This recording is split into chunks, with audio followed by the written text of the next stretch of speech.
All right. That should be going up in just a second.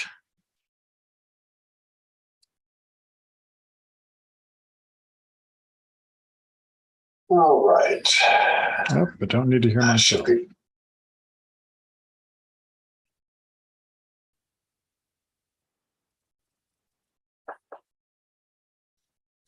Slideshow back up, and we're good. Okay, just give it one more minute, and then we will get down to work.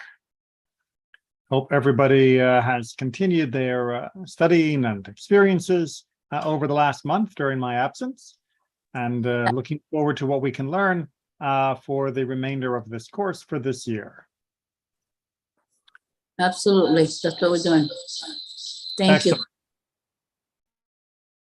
All right, well, let's go ahead and get down to work for this afternoon, evening, or whatever time you may be watching this as a YouTube video. So for today, I'd like to talk about a set of days, a collection of days of mourning. Often they are referred to as being fast days, fasting meaning not eating, but as we'll see, there's more to the days than simply refraining from eating.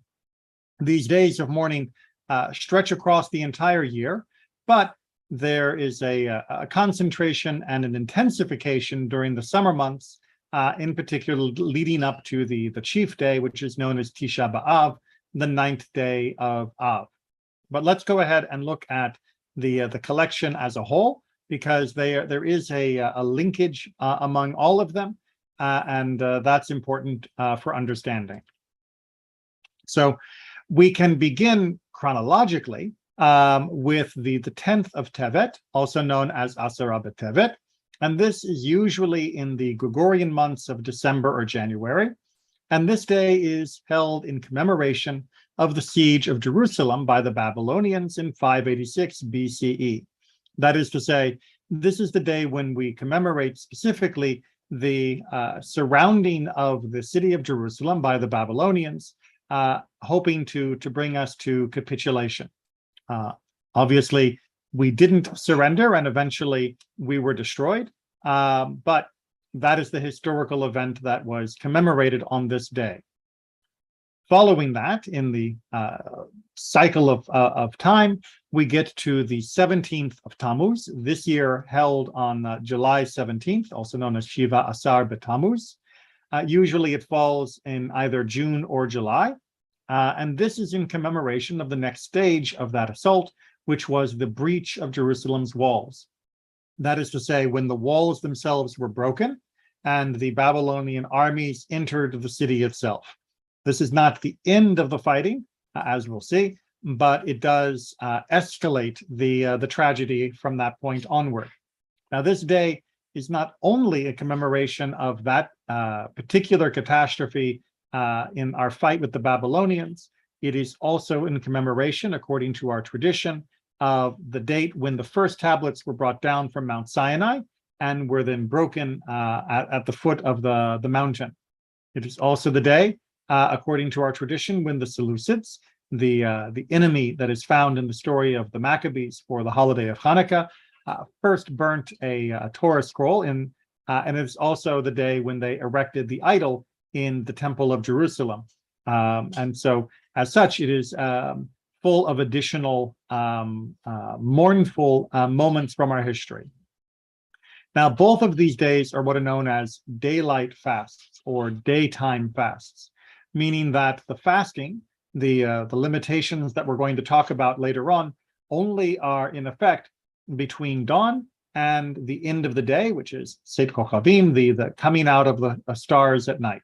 So the limitations only stretch during that time. So if you wake up very early, especially in July, it is permissible to eat or engage in other activities. And of course, by the end of the day, we are technically on to a new day, in any case by the Jewish calendar, although it'll still say this year, July 17th, on the Gregorian calendar. So that is the first two. And you can see the escalation, the siege, leading to the breach, and which will lead, obviously, then to the actual destruction. And that destruction happened on the 9th day of Av, Tisha B'Av, and this year that will be commemorated on August 6th and 7th. Now, this is a full 24-hour fast, a little bit longer usually with the cushion for the hours of night, and that means that it will begin on the evening of the 6th and be observed all the way through until the nightfall of the 7th. Giving us this full day's worth of commemoration. But what exactly does it commemorate? Well, a lot. The first commemoration, the one that is most well known for this day, is of course the actual destruction of the first temple by the Babylonians. They sieged the city, they breached the walls, and then eventually, a few weeks later, they destroyed the temple as one of the last holdouts of the city. But this is also the same day on which the second temple was destroyed, this time in 70 CE by the Romans. And yes, that means both of our temples in Jerusalem were destroyed on that same date in the Hebrew calendar. But there is more that has happened on this day. It is said by our tradition that this was also the day when the generation who had left Egypt were told that they would not enter Israel. Their failure in responding to the information from the spies led to them being prohibited from going up into the land. It is also the day when Beitar fell, and which was followed by massacre. Beitar was the last stronghold in the Bar Kokhba revolt, happening in the 130s of the Common Era, and Beitar was the final place where the rebels had made their stand, and where the Romans finally overcame that last resistance, and was then, of course, followed by massacres. It is also the day when the Romans made a policy decision to not only having destroyed our temple, but later, due to our uprising and agitation for trying to have our freedom again, they decided to plow the Temple Mount completely into desolation rather than merely allowing the ruins to be there. They wiped the slate clean, as it were. And it is also the date when the first Crusades were declared by the Pope in 1095. Although the Crusades were aimed at the conquest of Israel by the Christian Europeans from the Muslim current occupiers, there were thousands and thousands of Jews killed both in Europe as well as the Middle East by the crusading knights. The crusading knights were not exactly picky who they killed. They were more than happy to kill anyone that wasn't part of their group, and that meant even well-established and peaceful communities in Europe were massacred by many of these knights. And as such, the Crusades are not only a catastrophe for the Middle Eastern history, but also European history, and really for world history. The Crusades are one of the darkest periods and have left a lasting stain upon the world, and we are still grappling with their effects.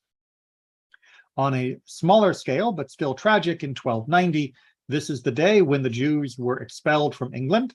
In 1290, the royal decree came down that Jews would no longer be allowed anywhere in England, and we had to leave from that island and didn't come back for another 400-ish years. So that was a significant and one of the first lasting expulsions. Of course, the Spanish expulsion in 1492 is even more devastating and has continued to have long-lasting implications. And it too took effect on Tisha B'Av, the 9th day of Av. But we're not done, because World War I also began on Tisha B'Av. The fatal decisions from which there was going past the point of no return also happened on this hot day in the summer. And although World War I was certainly a war fought by the European powers, not only were many Jews killed as combatants on both sides, but World War I, of course, set in motion many of the events that would lead to the death of millions of Jews, as well as millions of others as well, specifically leading to the Communist Revolution, which stifled Jewish life in the eastern part of Europe for decades, as well as the Holocaust, of course, as well, which really was begun. The impetus and the fuel that would inspire the Nazis and others to engage in the Holocaust was also created through their defeat in the course of World War I. And speaking of the Holocaust, Tisha B'Av was also the date upon which the Jews in the Warsaw Ghetto were begun to be removed and taken to the concentration camps where they could then be exterminated. Until that time, many Jews had been herded into the ghetto as a place where they were being allowed to live under horrible conditions, and many of which died from starvation, exposure, as well as disease. But on Tisha B'Av and onward, the Jews began to be deported to the death camps where they were killed. And speaking more recently, in 1994, there was a JCC bombing in Buenos Aires in Argentina, perpetrated by the Iranians, and this killed more than or almost 100 people. And if you go to a website, even Wikipedia, and look up Tisha B'Av, you will see that this is a short list. There are even more events that have happened throughout our history on this day, which is horrible. And I'm sure you're wondering to yourself, how can it possibly be that so much would happen on one day?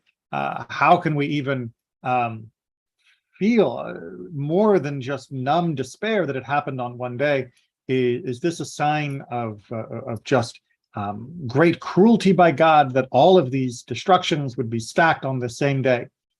And the traditional answer is that, in fact, these crimes were perpetrated based upon the decisions of humans. We should not see this as being God choosing to do these things, but us exercising free will, and of course the others around the world doing so as well. But that in some ways God was being generous by allowing these events to happen on one day, rather than having multiple days throughout the calendar year to feel the grief from all of these disasters.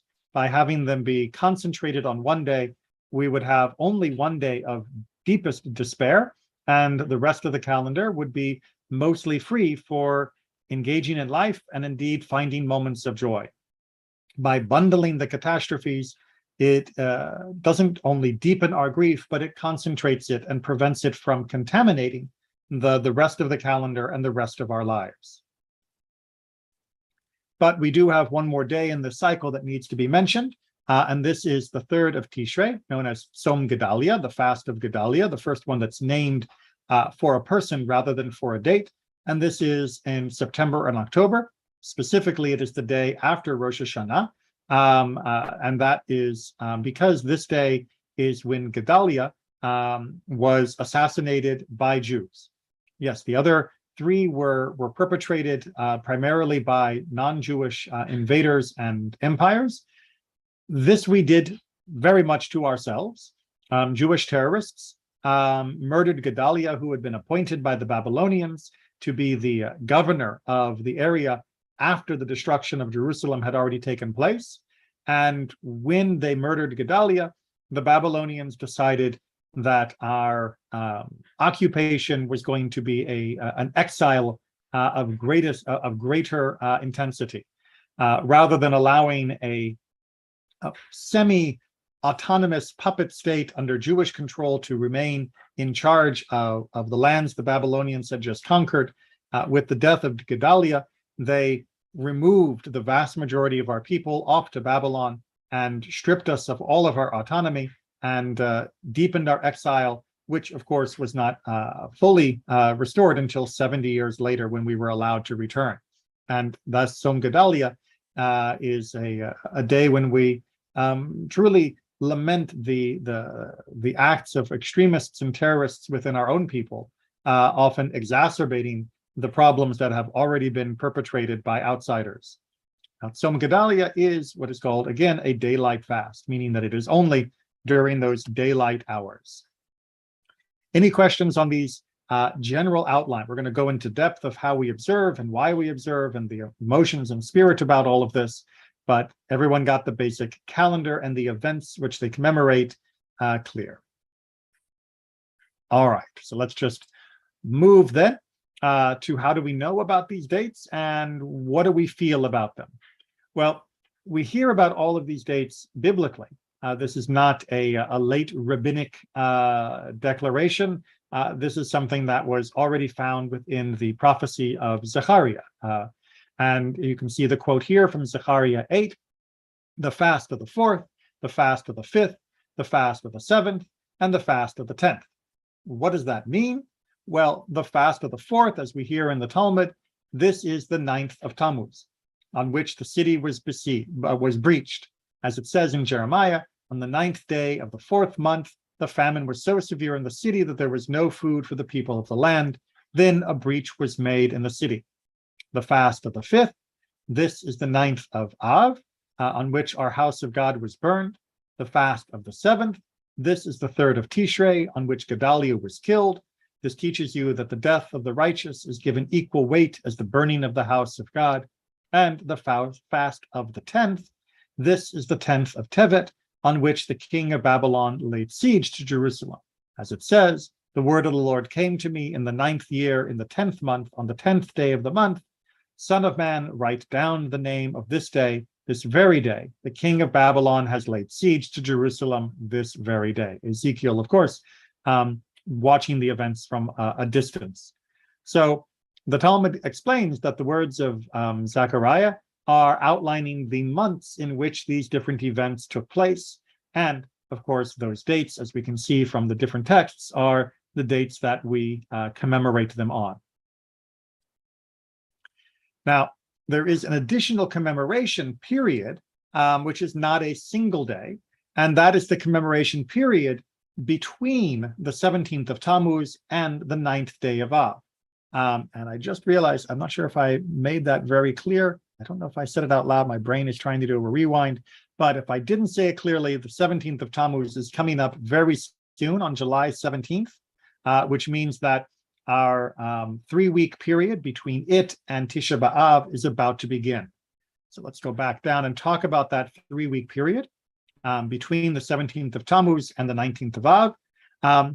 There is a custom within the Ashkenazic world where we prohibit marriages and the cutting of hair, marriages being voluntary, joyful celebrations. Obviously, a Brit Milah, the celebration of the birth of a boy, is not something that can be rescheduled. It's the 8th day, but other things that are joyous and voluntary opportunities for celebration are avoided during this window between the 17th of Tammuz and the 9th day of Av. And the not cutting of hair is, of course, a mournful tradition, as we talked about in our grieving class earlier this year.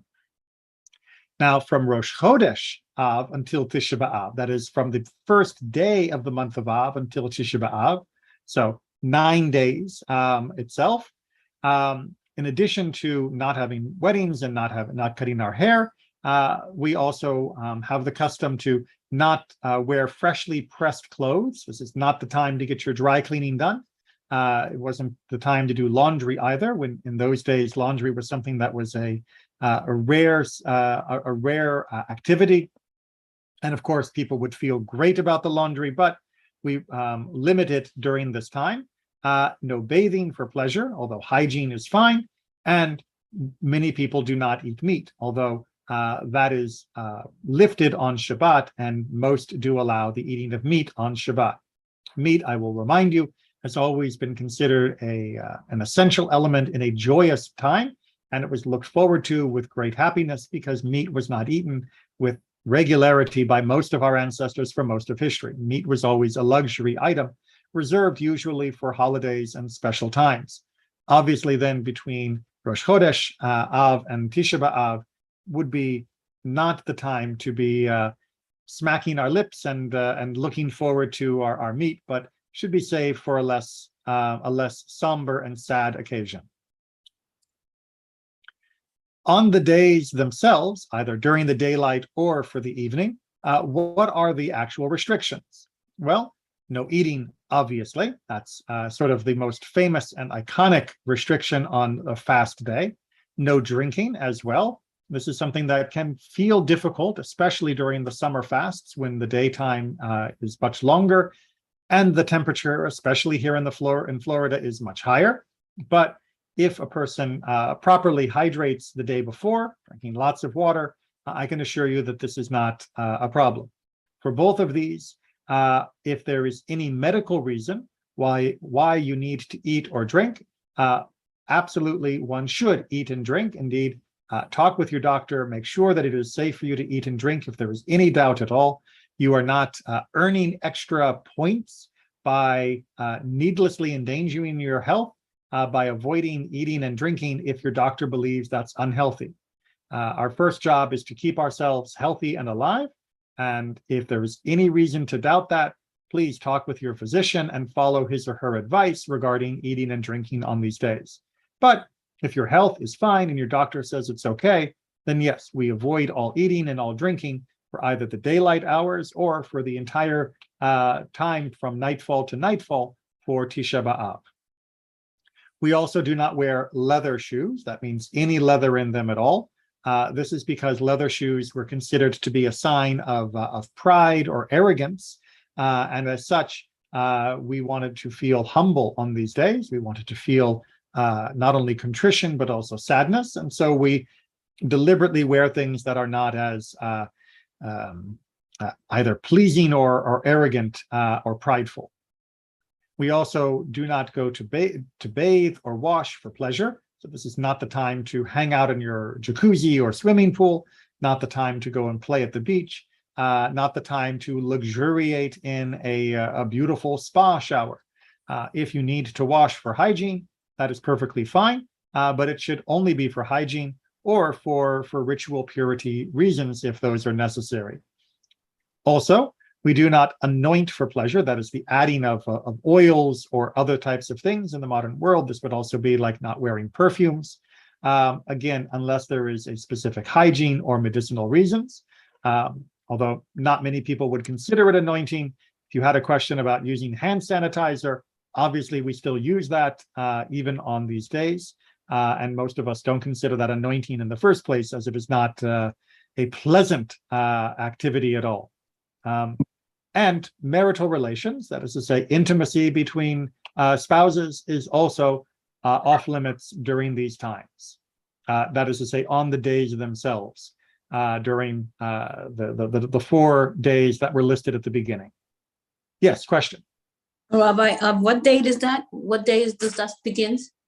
Well, these restrictions are for any of the days that we talked about at the beginning. So I'll just do a quick recap to make sure there's no confusion. Oh, come on, mouse. August 6th and 7th is for the fasting. Well, the days coming up in the near future are July 17th, but that's only during the daytime. Okay. And then August 6th and 7th from the nighttime of the 6th until the nighttime of the 7th. That's fasting. Right. Those are the upcoming days that have these restrictions. And actually, another question: what do we do the whole day from the 6th to the 7th? What are we supposed to be doing? Well, we're going to talk about that. So you're asking the right question, because let's get to our next slide. So, in addition to those restrictions, there are other customs that we have for these days, including not extending greetings.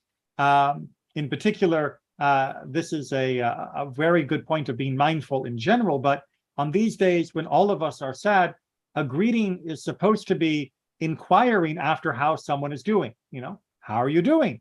Shlomcha, right? What's going on with you? Well, nothing good on this day.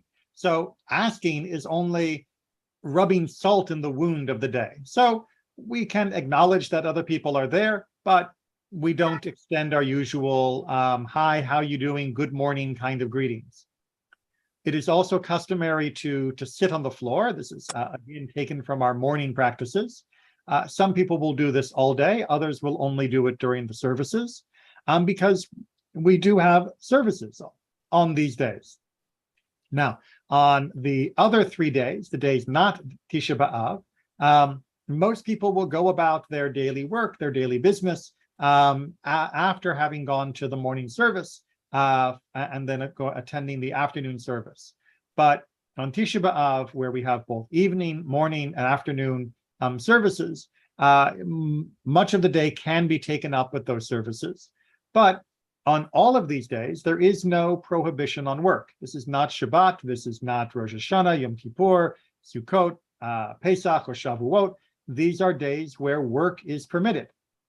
Most people will still, on Tisha B'Av, consider shortening their working days rather than spending their day with such intensity.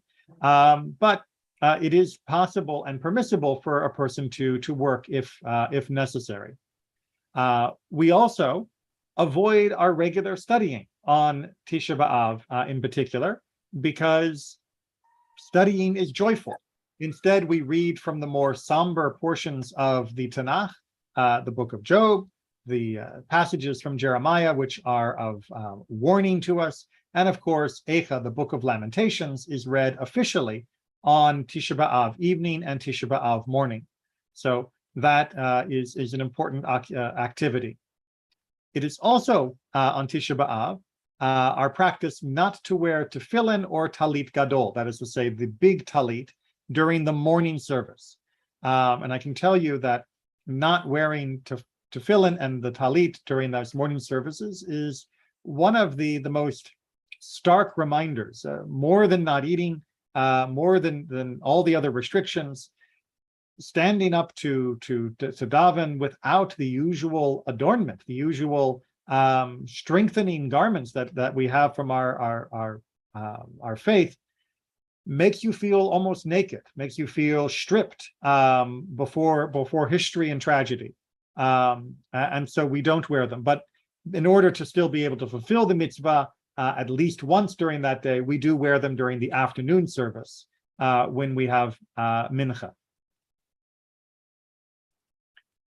Now, those are the ways that we commemorate these times of destruction for the actual days that they happened. But there are other activities that are part of our traditions and customs in different ways, in different areas, to also carry in mind that we are living in a world that has suffered great catastrophe. So it is common to leave 1 cubit, that's about 18 inches or so, of an area that is unpainted within the house, as a way of leaving something undone, unfinished, incomplete, as a reminder that indeed the world is incomplete. It is also known by some authorities that we shouldn't have any wall decoration at all. That's a very extreme view held by Rambam and not many others. But people who follow that would not even have a painting on the wall. I will tell you, as you can see from our synagogue, and maybe if you've seen from my own house, that is not a commonly accepted restriction. And I have paintings, of course, in my own house as well as in our synagogue. It is also customary in some communities to leave an empty place at any table that is set for guests, just to have that extra space to remind ourselves of what has been lost. Likewise, many will leave their jewelry collections or jewelry sets incomplete, a missing stone, a missing piece of the filigree, something to show that even as we adorn ourselves with something that brings us happiness, that it is not 100% done. It is also common in many communities to put ashes on the forehead of a groom as a sign that even though this day is the happiest of his days, that indeed there is still a sadness that touches at us, knowing the catastrophes that have befallen us. Some authorities also prohibit all song and music. Now, I should point out that most do not prohibit that. That is a very rare opinion, but one that for a time in some communities was more widespread, but now it is not. We're going to talk more about setting the right degree for mourning in just a bit. But the last custom that was common all the way up until the modern time was for a person to tear at their clothes, just as if they were mourning for a loved one, when they see Jerusalem in her desolation, remembering that for thousands of years, when one visited Jerusalem, you would see ruins in many parts where there had once been our temple and a vibrant community. And as such, that grief would cause a person to tear. This, of course, is controversial in the modern world, where since at least 1948, there has been an independent Jewish state, and especially since 1967, where all of Jerusalem is held by Israel, many people do not consider Israel to be in a state of desolation. It is not comparable to how she was in centuries past. As such, many people do not tear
I am back, and the internet is my arch enemy.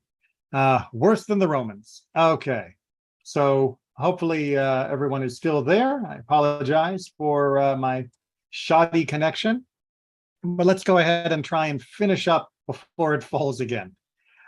So as I was trying to say, and I'm not quite sure where it cut out, we also need to talk not only about what days do we commemorate and the basic history of those moments and how do we commemorate them, but we need to talk about why these tragedies occurred at all. And we turn to the Talmud to guide us in this, and we read in Yoma, why was the first temple destroyed? Because of the evils in it, because of the three evils in it, excuse me, idolatry, immorality, and bloodshed. Why was the second temple destroyed? Seeing that during the time it stood, people occupied themselves with Torah, with the observance of mitzvot, and with the practice of tzedakah, right? Idolatry, immorality, and bloodshed were not as commonplace during the second temple time as they were during the first. So why was the second destroyed? Because during the time it stood, baseless hatred, what's known as sinat chinam, prevailed. This is to teach you that sinat chinam is deemed as grave as all the three sins of idolatry, immorality, and bloodshed together. This corrosive effect of hating other people, of sectarianism, of fighting and arguing with others out of hatred rather than from camaraderie is the reason the second temple fell, and not to speak too much to our modern condition, but is a continued blight upon society. But how much are we meant to mourn? After all, there are some traditions in some other religious communities of people mourning their entire life for a loss of a spouse, wearing black the entire time, or refraining from eating things that are pleasant. Judaism says no, we need to find the right balance. Again, in the Talmud we read, the rabbis taught, when the Second Temple was destroyed, many of Israel stopped eating meat and drinking wine, completely, 100%. Rabbi Joshua said to them, my children, why do you not eat meat and drink wine? What are you doing? Right? Eating meat and drinking wine on regular days of the year is perfectly fine. Why did you stop? They replied, should we eat meat of which sacrifices were brought, or drink wine which was offered at the altar? So they're basically saying the meat was a common act at the altar, and therefore I can't eat meat now because the altar was destroyed, and so too with wine.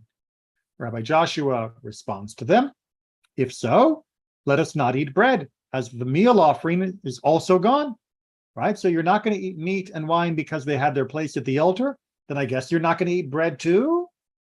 Then we can live on fruit, they replied. Well, but was there not also the first fruit offering? Then let us cease the use of fruit, basically saying they would only eat vegetables or such. But as he responds, and was it not also the custom to put water on the altar, which no longer exists? And they were silent. So basically he is trying to show them that if they take their position to its logical conclusion, they'll die. They won't eat anything. They wouldn't even drink water. And obviously that is impossible. If you're going to say, I am no longer going to do X, Y, and Z because of the destruction of Jerusalem, the temple, and everything that happened, eventually that logic will get you to a point where you can no longer live. That is what Rabbi Joshua is trying to explain. But he responds. Then said Rabbi Joshua to them, my children, come and listen to me. It would be wrong not to mourn at all, because the evil decree is executed. I mean, obviously, the city was destroyed, the catastrophe has befallen, massacres have happened. Of course, we're going to be sad. But to mourn too much is also impossible, as there must not be decreed a prohibition for the congregation which they could not stand, meaning it would be impossible to uphold the level of mourning they're talking about. And that means that it is not something that should actually be established. And therefore, the sages said, when one paints his house, he should leave part unpainted as a sign of mourning. One may prepare all that he needs for his meal, leaving out some little things as a sign of mourning. And the same is the case with a woman. She may dress with all her ornaments, leaving out some of the unimportant for that purpose. Meaning, like we talked about earlier, that a person would leave a little example, a little reminder of the catastrophe, but wouldn't live in a constant state of despair and depression. And indeed, as Rabbi Ishmael bar Elisha said, from that day when the temple was destroyed, it would only be right that we should take upon ourselves not to eat meat and not to drink wine, but such a thing which the majority of the congregation could not endure must not be decreed. We are not trying to live a life of this imagined super monk that is able to remove themselves from all good things in the world as a sign of their grief.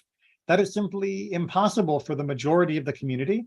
And if it's impossible for the majority, then even the individual should not try to over mourn for everything. It's not meant to be a display. A person is not supposed to be showing off through their grief for these days of destruction. One should follow the decrees as done, so that there is some grief, but not so much grief. It is finding that balance. And indeed, even that balance, we know and we believe and we have faith and hope will eventually come to a conclusion. As we see from the prophet Zechariah, who we mentioned earlier, the word of the Lord of the hosts came to me saying, thus said the Lord of hosts, the fast of the 4th month, as we saw the 17th of Tammuz, and the fast of the 5th, what we call Tisha B'Av, the fast of the 7th, the 3rd of Tishrei, Tzom Gedalia, and the fast of the 10th of Tevet, shall be to the house of Judah joy and gladness and cheerful feasts. Therefore love the truth and peace. At the time of redemption, at the time of Mashiach, the time the Messiah comes, all of these days will be turned into days of celebration. They will become holidays and feast days rather than days of fasting. So we know that these days are mournful for now, but we look forward to the time when that is transformed. Indeed, as it says further in the Talmud, said Rabbi Chana Bar Bizna, said Rabbi Shimon Chasida, what is the meaning of that which is written in Zechariah? God called them fasts, and he called them joy and gladness. How is this going to happen? And here we have an interesting debate. In times of peace, they shall be joy and gladness. If there is no peace, fasts. So the first opinion says that actually we are already in the moment where we can say that they are moments of peace, and therefore we can have them be regular days of happiness. And if there is no peace, then we would go to fasts. Said Rav Papa, I want to adjust that. And this is the meaning. In times of peace, they shall be joy and gladness. If there is decrees by the government, fasts, meaning an actual negative moment when things are not just neutral but horrible, then they are fast days. If there are no decrees by the government, but also not peace, meaning the in-between times where it is not the perfect peace where all can relax and live without fear, but also not a time where there is new fear and destruction being created by other governments, then those who wish to fast may fast, and those who wish to not fast do not have to fast. And this is the opinion that many people will point to in the modern world, where we have the land of Israel again, but obviously there is not perfect peace, as Israel continues to fight against many threats. But obviously also she is not as bad off as she was prior to 1948. And indeed, the rest of the Jewish people who live in the majority of countries where we have good rights and freedoms, our life too is not as bad as it was prior to the extension of those rights to our people. And so many people will debate about whether or not that we need to fast at this time. But there is one exception to that debate. If it is the case, meaning that you can choose to fast or not fast depending upon the peacefulness of the world, then Tisha B'Av, the 9th of Av also. No, not for Tisha B'Av. Said Rav Papa, the case of the 9th of Av is different. Tisha B'Av is different, since many misfortunes occurred on that date. It is not just about what Zechariah was talking about, the destruction of the first temple. There are so many catastrophes that have happened on that day that we really have to wait for a full moment of peace, really for Mashiach, the Messiah, to come before we can say the Tisha B'Av is transformed into joy and gladness. Until that time, we will continue, all of us, to commemorate Tisha B'Av with great sadness and all of those restrictions. But for the other 3 days, in the conservative movement, many people will continue the debate. Do we fast on those other days, even with Israel in its freedom as it is? Do we fast on those other days, even with the peace that we seem to enjoy in many of our countries? Or do we also recognize that despite the existence of Israel and despite the peace that we have, there is still so much bloodshed, so much hate, so many problems, that the fasts need to continue as we feel that pain and that suffering. And that is something that there isn't a universal opinion on. And I will recommend that you feel and think each year, each time, for each of these days, whether you believe that at this moment we are tipping in one direction or the other. And that is something that hopefully will keep these moments on the calendar in your mind, even if you choose not to fast, so that you can have that reflection. But I do want to finish with just a few other days. These are not part of the official cycle that we've covered so far, but these are also days when fasting takes place. And I just noticed that I did not update these dates. So the dates on this page are wrong. As I was copying my file, I forgot to change these dates. So we have Ta'anit Esther. Ta'anit Esther is the day before Purim, and it is a day of fasting. in commemoration of the fasting of the Jews of Shushan in preparation of Esther approaching King Achashverosh. And we have Ta'anit Bechorot, which is the day before Pesach, which is a day of fasting only if you are the firstborn for your family, because it was the firstborn that were spared during that plague which took place on that time. Now, this fast is not universally observed, and it is often preempted, meaning canceled by a siyum, a special celebration to finish a portion of study. But these days are not considered especially sad or mournful. The other types of restrictions do not apply on these days. This is just about eating and drinking on these days. And I apologize that I didn't update the dates, but if you go to Hebcal, HEBCAL.com, you can look up the dates quite easily, as both of these will be in 2023 next.